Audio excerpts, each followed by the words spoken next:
Hello, good morning students. આજે આપણે પરિવર્તનશીલ અંદાજપત્રમાં 31મો દાખલો જોવાના છે. મેટ્રી લિમિટેડ સ્ટાર્ટ કરીએ. મેટ્રી મેન્યુફેક્ચરિંગ લિમિટેડની 50% ક્ષમતાએ 7,500 એકમોનું ઉત્પાદન થાય છે. એટલે માહિતી કેટલા ટકાની આપેલી છે? 50%એ અત્યારે 7,500 એકમ બનાવે છે. આ ઉત્પાદન સપાટીએ ખર્ચની વિગતો નીચે મુજબ છે. એટલે કે 50%ની બધી માહિતી આપેલી છે.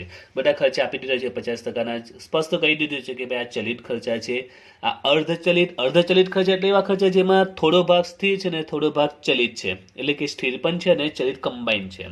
અને સ્થિર ખર્ચા આપેલા છે. ચલિત આપ્યા છે, અર્ધચલિત આપ્યા છે અને સ્થિર આપ્યા છે. પછી વધારાની માહિતી આપેલી છે તે જોઈએ. સ્થિર ખર્ચા 100%ના ઉત્પાદન ક્ષમતા સુધી સ્થિર રહે છે. એમ પણ આપણે એવું માનીએ છીએ કે સ્થિર ખર્ચા એ સ્થિર જ રહેશે. તમે ઉત્પાદન વધારો કે ઘટાડો, તો અહીંયા કીધું છે કે 100% સુધી એ સ્થિર જ રહે છે. રાઈટ. બીજું, ચલિત ખર્ચામાં જ્યારે ઉત્પાદન 80 ક્ષમતાએ થાય ત્યારે એકમ દીઠ 5% વધે છે ને જ્યારે ઉત્પાદન 100% ક્ષમતાએ થાય ત્યારે એકમ દીઠ 10% વધે છે. હવે અહીંયા વધારો ઘટાડો આપ્યો છે. આગળના દાખલામાં આપણે જોયું હતું, બરાબર. એમાં માલ સામાન અને વેચાણ ખર્ચમાં વધારો ઘટાડો આપેલો હતો, બરાબર. તો એ જ કીધું છે કે જે ચલિત ખર્ચા છે એ 80% ક્ષમતાએ એમાં 5% વધારો થાય છે અને 100% ક્ષમતાએ એમાં 10% વધારો થાય છે. ત્યાર પછી અર્ધચલિત ખર્ચા, જે ફર્સ્ટ ટાઈમ આવ્યું છે અર્ધચલિત ખર્ચા, એટલે અમુક ભાગ સ્થિર હોય ને અમુક ભાગ ચલિત હોય. તો અહીંયા શું કીધું છે?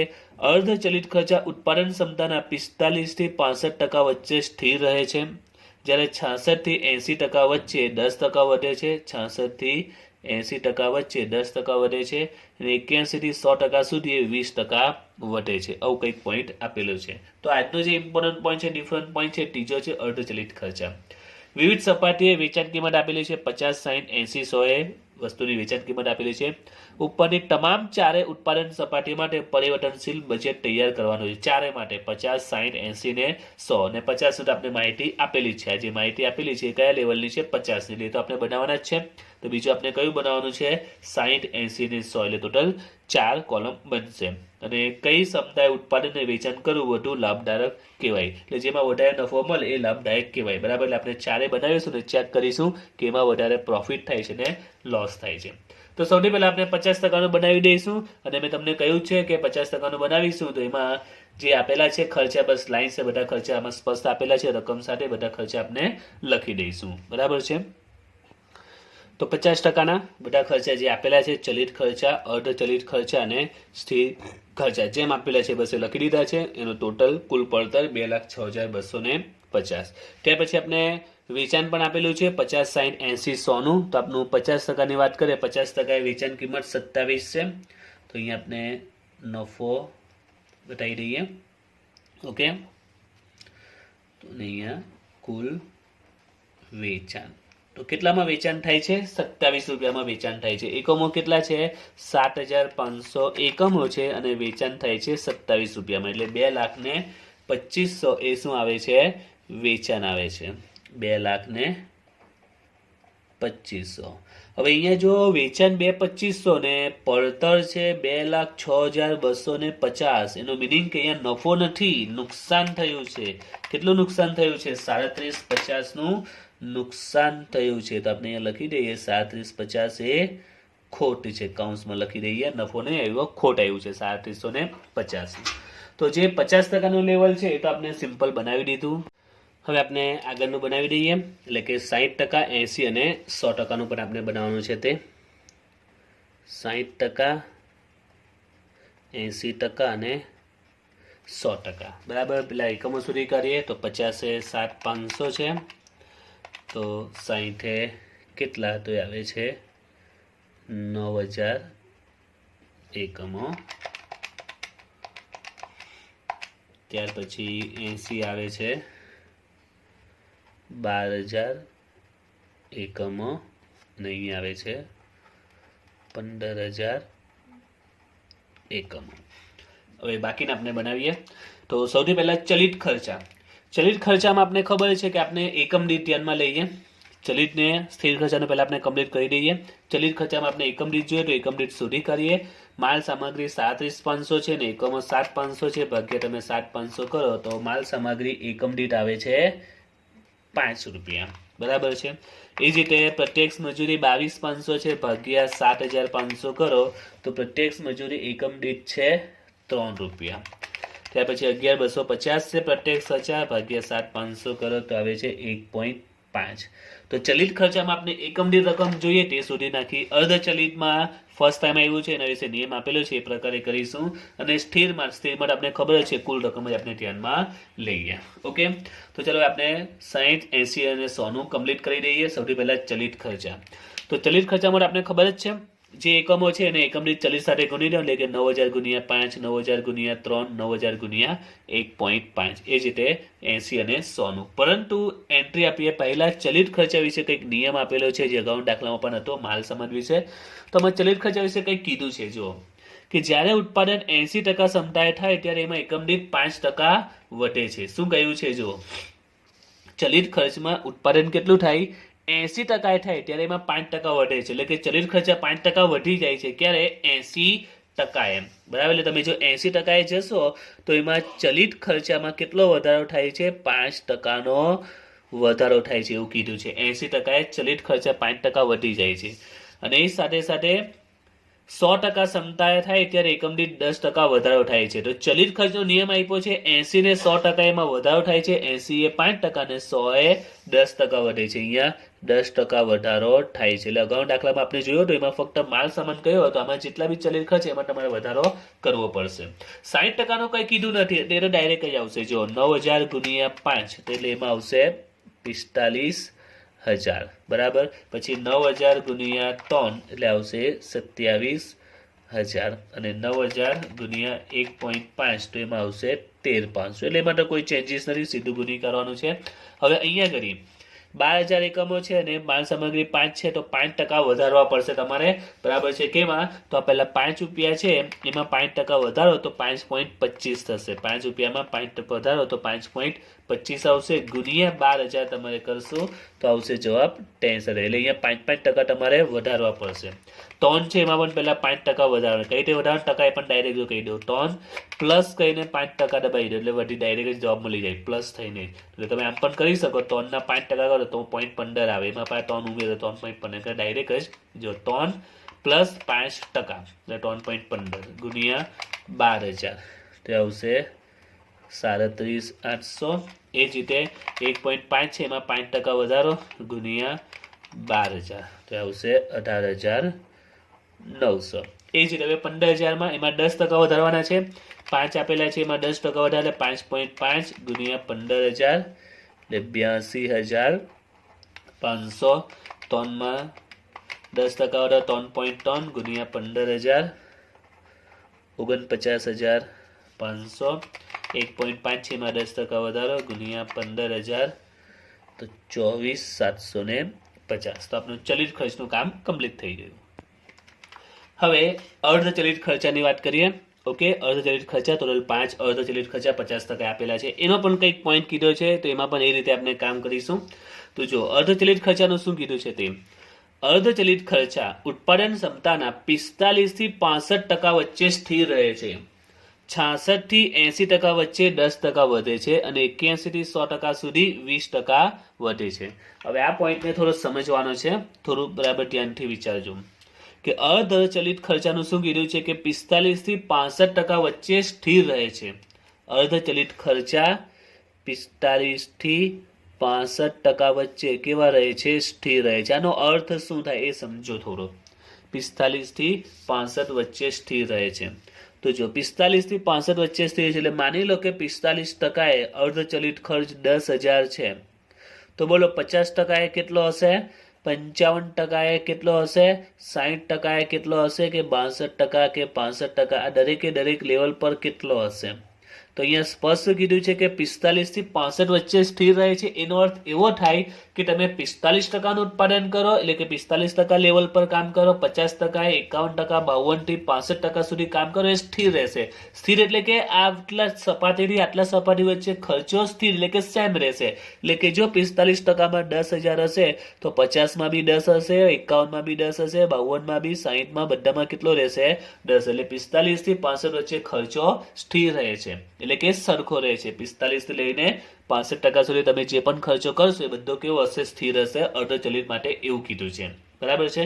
ખ્યાલ આવ્યો? સ્થિર રહેશે એટલે કે સેમ જ રહેશે. 45 થી 65 સુધી 45 હોય કે 50 હોય કે 55 હોય કે 60 હોય કે 65 એ બધામાં એ સરખો રહેશે. બરાબર, આનો અર્થ એવો થાય. હવે આપણે વાત કરીએ, આપણી પાસે 50% અર્ધચલિત ખર્ચા અવેલેબલ છે જ, અને આપણે પહેલા તો 60% બનાવવાનું છે. તો વિચારો 60%માં અર્ધચલિત ખર્ચા, પહેલા સમારકામની વાત કરીએ, સમારકામ 19,500 છે. તો વિચારો અહીંયા કેટલો ખર્ચો આવશે. થોડું દિમાગ ચલવા વિચારો, પ્રેક્ટિકલી વિચારો.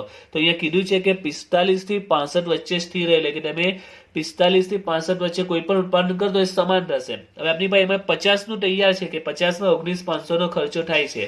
તો જો અહીંયા કીધું છે 45 થી 65 વચ્ચે સ્થિર રહે. હવે 50% જો 19,500 નો ખર્ચો થાય તો ચલો કેવો, 50 એ 19,500, તમે જો 55 કરો, 56 કરો, 60 કરો, 62 કરો, બધામાં કેટલા આવશે? સ્થિર છે, એટલે કે આ લેવલ થી આ લેવલ સુધી ખર્ચો આ જ રહેશે. એટલે જો 50માં 19,500 છે તો 55 કરો, 56, 60, 62, 65 સુધી કેટલા રહેશે? 19,500 જ રહેશે. ખ્યાલ આવ્યો? આપણે તો 60% નું બનાવવાનું છે, તો 60% પણ એટલો જ રહેશે. 50% 19,500 છે તો 60 પણ કેટલા આવશે? 19,500 રહેશે. કારણ કે અહીંયા કીધું છે 45 થી 65 વચ્ચે જ્યારે પણ ખર્ચો આવશે તે સરખો હશે. તો જો 50 ના આ ખર્ચા છે તે 45 થી 65 વચ્ચે જ છે, તો 60 પણ એની વચ્ચે જ આવે છે ને.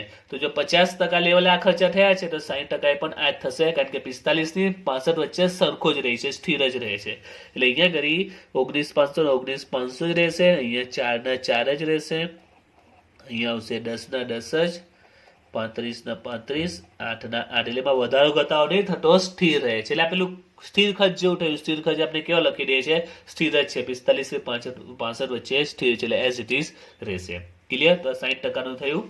હવે આગળ જો બીજું કંઈક લખ્યું છે અર્ધચલિતમાં કે 66 થી 80% વચ્ચે 10% વધારો થાય છે. કે 66 થી 80 વચ્ચે, અને 81 થી 100 સુધી 20% વધે છે. એટલે તમે 66% થી લઈને 80 સુધી જશો તો એમાં 10% વધી જશે. જો અત્યારે પહેલા શું કીધું કે ભાઈ 45 થી લઈને 65 સુધી એ સ્થિર છે. ઓકે, 45 થી 65 ના ખર્ચ આપણી પાસે છે જ. તો તમે 45 નું ઉત્પાદન કરો, 50 નું કરો કે 55 નું કરો કે 60 નું કરો કે 65 નું, એમાં બધા જ ખર્ચા રહેશે, સ્થિર જ રહેશે. હવે જો તમે એનાથી ઉત્પાદન વધારો, એટલે કે 66 થી લઈને જો તમે 80 સુધી જાઓ, કાથી 66 થી લઈને 80 સુધી, આમાં કીધું છે 66 થી 80 તો 10% વધી જશે. એટલે 66 થી 80 એટલે કે આ લેવલ આવી ગયું. એમાં 66 થી 80 ની અંદર 80% આવી જાય તો એમાં કેટલો વધારો થાય? 10% અહીંયા વધારો થશે. બરાબર છે. 45 લઈને 65 સુધી ખર્ચા સ્થિર રહે છે, એટલે એમાં કોઈ ચેન્જીસ નહીં આવતા. 45, 50, 55, 60, 65 બધામાં આ જ ખર્ચા રહેશે. પછી જો તમે 66, 67, 68 કે 80 સુધી ઉત્પાદન કરશો તો એમાં કેટલો વધારો થાય છે? 10%. એટલે આ બધામાં શું વધશે? 10% વધી જશે. 80% લેવલમાં જ આવી જાય છે, આ લિમિટની અંદર આવી જાય છે, એટલે એમાં 10% વધશે. એટલે આપણે આ મૂળ જે અમાઉન્ટ છે એમાં 10% વધારવા પડશે. એટલે 19,500 એમાં 10% વધારો તો આવશે 21,450. બધામાં રીતે 10% વધશે. 4,000 માં 10% વધારો તો આવશે 4400. 10,000 માં 10% વધારો તો આવશે 11,000. 3500 માં 10% વધારો તો આવશે 3850. અને 8,000 માં 10% વધારશો એટલે 8,800. ક્લિયર થયું? હવે આગળ હજુ તમે ઉત્પાદન જો વધારો, એટલે કે 66 થી લઈને 80 સુધી 10% વધે, પણ જો 80 થી ઉપર ગયા, એટલે કે 81 થી 100% સુધી ગયા તો એ ખર્ચોમાં કેટલો વધારો થશે? 20% નો વધારો થશે. ઓકે, આપણે આ મૂળ રકમ ધ્યાનમાં લઈશું. મૂળ જે 50% ની માહિતી આપી બધી અનાજ ગણતરી કરવાની. તો આમાં 10% વધી જાય છે. હવે કીધું ખબર પડી જશે. હવે 81 થી લઈને જો તમે 100% સુધી જાઓ તો એમાં કેટલો વધારો થાય? 20%. એટલે 100% માં આવી ગયા. એટલે જો તમે 100% પર જશો તો ખર્ચામાં કેટલો વધારો થશે? 20% નો વધારો થશે. એટલે આ જે રકમ છે બધામાં તમારે 20% ઉમેરવા પડશે. 19,500 માં 20% ઉમેરો તો આવશે 23,400. 4,000 માં 20% આવશે 4,848. 10,000 માં 20% 12. 3500 માં 20% તો આવશે 4200. અને 8,000 માં 20% એ આવશે 9,600. તો અર્ધચલિતમાં એવું કીધું હતું કે આ લેવલ સુધી આટલાથી આટલા લેવલમાં 10% વધે, આટલાથી આટલા લેવલમાં 20% વધે. બસ એ રીતે આપણે વધારો કરી દેવાનો છે. ક્લિયર? આ થયું અર્ધચલિત ખર્ચનું. હવે આગળ આવીએ સ્થિર ખર્ચ. તો સ્થિર ખર્ચ શું કીધું છે કે સ્થિર ખર્ચા 100% ની ઉત્પાદન ક્ષમતા સુધી સ્થિર જ રહે છે. એટલે 100% સુધી સ્થિર જ રહે છે. અત્યારે 50% આટલું છે, તમે 60 કરો, 80 કરો, 100 કરો, બધામાં સ્થિર રહે છે. એટલે જે છે તે જ અમાઉન્ટ આવશે. એટલે કે અહીંયા 27,500 છે, બંનેમાં પણ 27,500 જ આવશે.